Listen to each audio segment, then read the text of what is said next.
Yeah. Take two. Yeah. Actually, it's funny. I don't even have a landline internet to my house. All of my No stuff way. is broadcast. Yeah, where I live, they don't lay one. Which it's actually funny. There's kind of a pro and a con. The pro is that I have my own space and I can mind my own business, and I don't fuck with nobody else. You know what I Yeah, mean? yeah, yeah. Yeah. The con is that I don't have a landline internet to my house. You know, so you have to kind of weigh that. Yeah, But yeah, the Killdozer video, it was fun to shoot. We actually, if you the background and whatnot for the live scenes was yeah. actually on a barn on our property, and it just matched the mood. And of course, we went kind of grayscale with everything, very dark and machine like, you know, Hmm.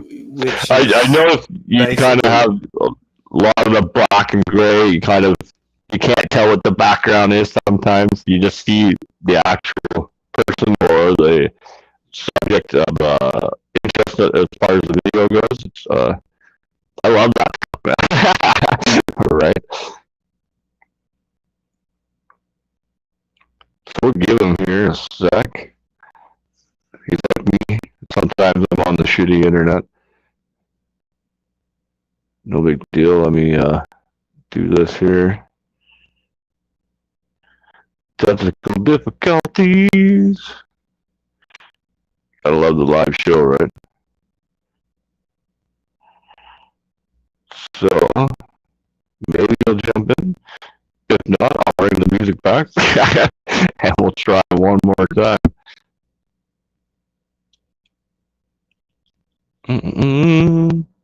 There we go. Pull him out the back.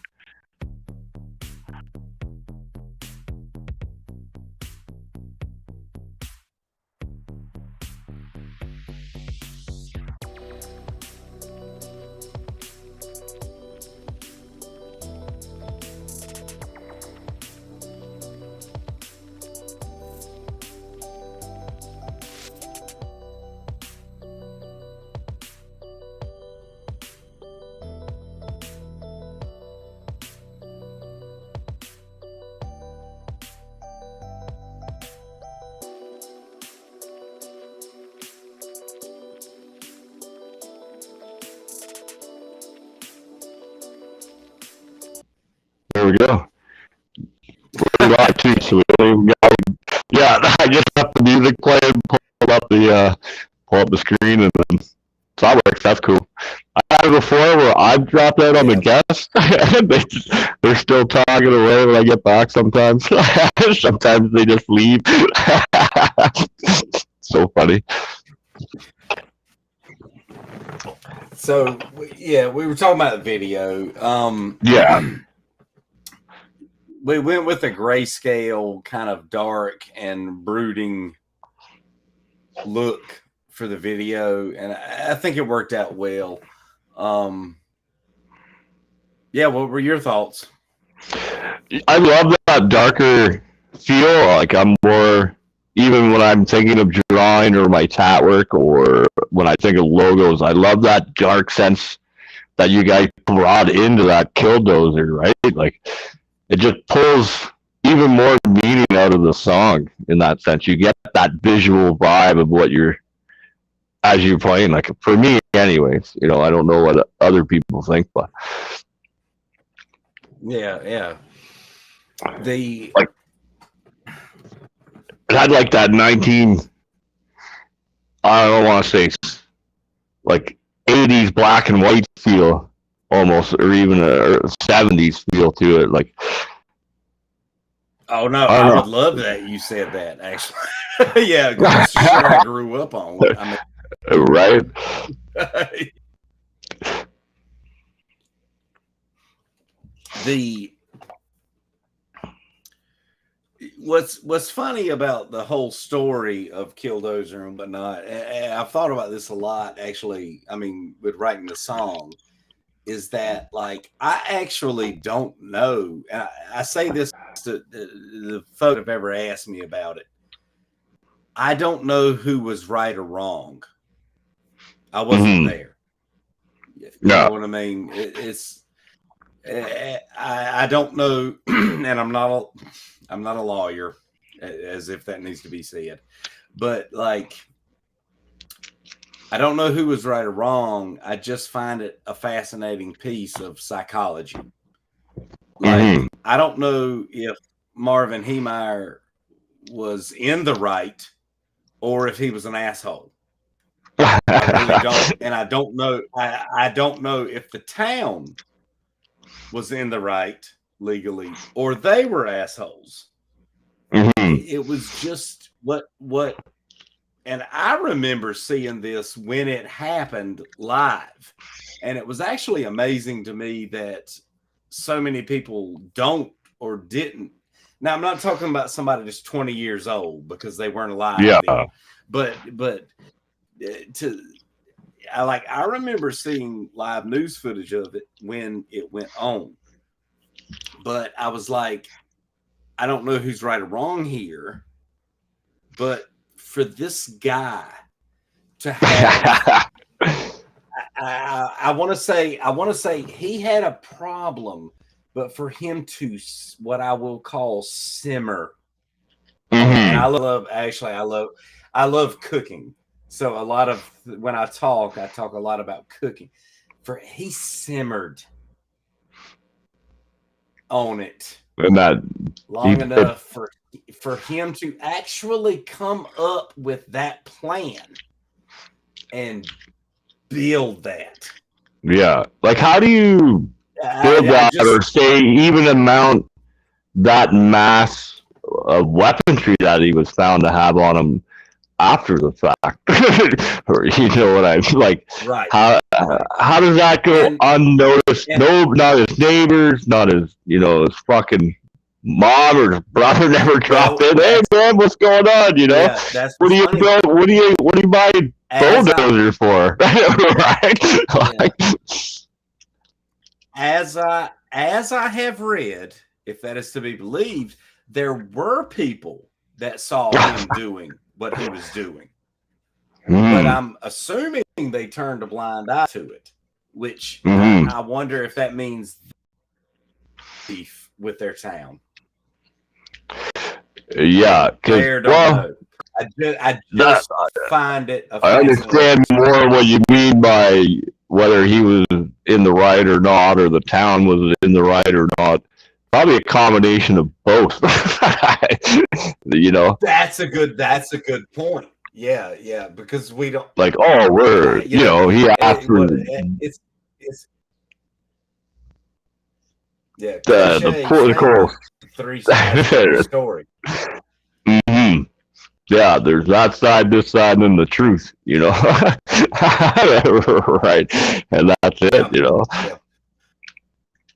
But how do you guys, like with the video when, it almost looks like you're in between like walls of the house when it's showing the band playing and stuff. Is that green screen or? Nope.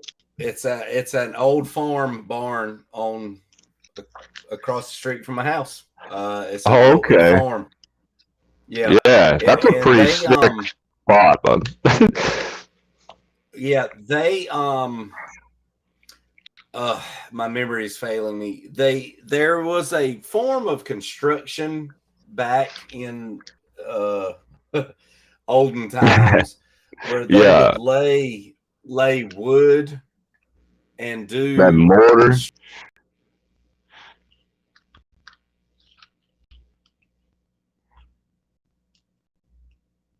Oh, let's have to wait a sec. Dun, dun, dun. We'll get it. The whole story soon.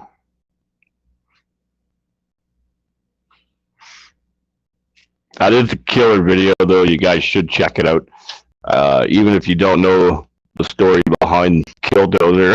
I shouldn't even laugh at the story. There's a terrible story, but the fact that this guy built a bulldozer and armored it up like a tank and destroyed half the town, it was pretty crazy. But we're gonna jump back in. Oh, and he's back, baby. Look at that. I just kept rambling, man. Trying to give him a little history on like the guy who got all mad and then turned a dozer basically into a tank, destroyed half the town.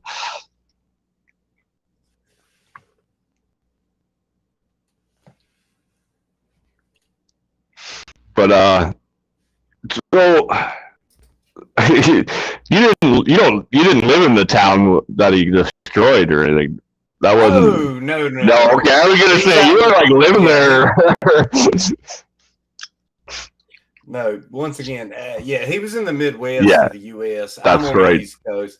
I was wondering there. I just found it a fascinating story. That's all it was. Yeah, it is a pretty wild story because it's kind of the first of its kind where a guy like kind of did that on such a mass scale with you know how long it would take you to armor up a bulldozer, like weld everything together, like that's dedication, man. It's too bad he didn't put time into something else. Yeah. And that's what I was saying earlier about the fact that he stewed on it long enough to do that. Mm-hmm. And there's an argument to be made, and some people say this, that no one else died. Yeah. Like almost elevating him to a hero status because, he did what he did and no one got killed. Yeah. Other than himself, because he killed himself. But yeah, I try and look at everything that I think about from all sides as best I can without my own bias. But like, was the fact that no one else actually was injured, was that just sheer luck? Like, it's hard to say whether or not. Yeah, like, yeah, did he intentionally not kill anybody? Like, did he go out of his way and plan it that he didn't? He just destroyed stuff instead, right? Like, yeah, and obviously no one will ever know that. But some people try and elevate that to like he was somehow altruistic, rather. Yeah. Like, oh, no one died. Well, was that luck? Was that luck or not? Yeah. It's hard to say. You can always say that when you go back, right? Especially when you just missed a deer. Yeah. Was it because I reacted, or was that just pure luck that I just missed that deer per se, like on the road, right? Or the car in front of you hit the deer and you come up 2 minutes later, like, oh, that could have been us if I didn't stop for that extra second at the stop sign or some shit, right? Like, yeah.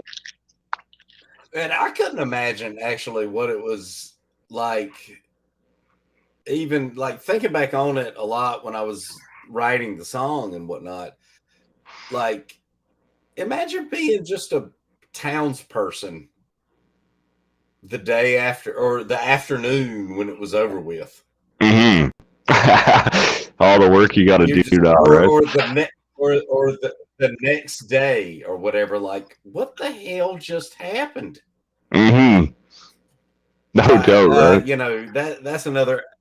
I mean, I couldn't think of any lyric, and actually, I wasn't going to try and shoehorn any lyrics about that into the song because I think I made my point. But I thought about that too. Like, imagine being a person in that town. Yeah. That just you're minding your business and you have nothing whatsoever to do with it. I know. I was laughing about like this, but it's not funny. But in the same end, now that we know no one got hurt, the guy killed himself in the end. But Like, it is pretty funny that he drove around town with a giant armored dozer, fucking plowing I shit know, over. right? Like, Yeah. it's everybody's dream. Actually, Oh. yeah. And it's actually funny. The fella in the video that is Marvin Heemeyer's character. Yeah, playing him in the tank, right? Yeah. He steered a little bit of our.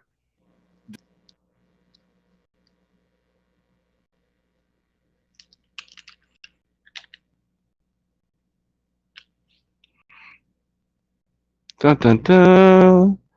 Bring some music, and then should be back in. We're just going over the awesome video, which I will post up in the links when we're all done and update everything, and give you a link directly to the video that we're speaking of on this section of part 2 or 3 of getting the interview in. But I'm sure soon enough they'll be back on with some awesome new shit. But in the meantime, I'll throw on some music, and hopefully he's back in a second. Oh, he dropped right out. So we'll go ahead and call out an evening. I'm going to go and make something a little bit more to eat, and then maybe hit the bar, catch a beer or something. We're not sure. But you guys, as I say, play loud, play proud. Stay tuned this weekend. Liquid Fire Radio. We're on Pet Rock Radio. We got some new sweaters coming in from Dirtbag Clothing. We have our energy drinks coming in. We're going to try those out, let you know if they're good or not from the endorsement that we've got over there with, I'm going to say it properly, W Energy, I think it is. Either way, we'll get that figured out. And then, oh, here he is. Bam, he's back, baby. And then, yeah, so did that work? There we go. How's that, brother? You back? Can you hear me?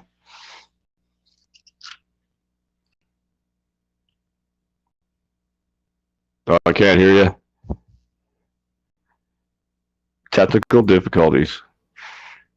So while he's getting his sound set up, there you are. I can hear you now. I heard you typing anyways. Hey, bud. There we go. There we go. Hey, look, at this point, I would say I don't know if we can keep talking. If anybody's listening. Yeah. No, it's all good, man. It's all good. So I was just doing some plug-in with a sponsorship, and then just to let you know, I got to ask you straight up. We've got a little radio show we've been doing the last little bit, so hopefully you don't mind, but we're going to play some of your tunes on the radio next time I'm in the studio. And then, yeah, so you can find us on Liquid Fire Radio at indie-rock.ca and Pet Rock Radio, baby. So once again, man, if you're not frozen, give us an intro out. Let us know who you are, where we can find your music and everything. Do one last big plug, and then we'll call her a night. Hang on. Yeah. Hang on. Yep. You just sounded like an 80s synthesizer. Let's maybe think about talking another time. Sounds good. Yeah, it's if you can imagine hearing this. Oh no. We'll hit it up another time then, buddy. We'll catch up. I'll send you an email. Let me say this. Anybody that hung with us for a minute, thank you so much. And please check out Lords and Liars, obviously. And look, Bones, yeah, we'll try this again at some point. I appreciate it so much, dude. All right. Yeah, everybody have a good night, and we love everybody.